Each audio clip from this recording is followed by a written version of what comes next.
أعوذ بالله من الشيطان الرجيم నేను శపించబడిన బహిష్కరించబడిన శైతాన్ నుండి రక్షణ పొందటానికి అల్లాహ్ శరణు వేడు.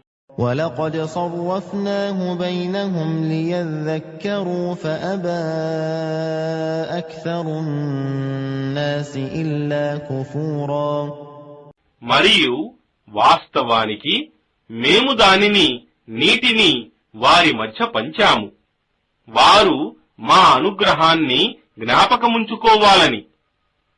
కాని మానవులలో చాలా మంది దీనిని తిరస్కరించి కృతజ్ఞులవుతున్నారు.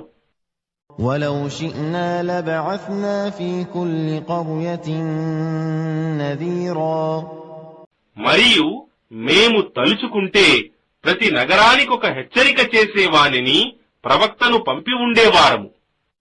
فلا تطع الكافرين وجاهدهم به جهادا كبيرا కావున నీవు ఓ ప్రవక్త సత్య తిరస్కారుల అభిప్రాయాన్ని లక్ష్యపెట్టకు, మరియు ఈ ఖురాన్ సహాయంతో వారికి హితబోధ చేయటానికి గట్టిగా పాటుపడు.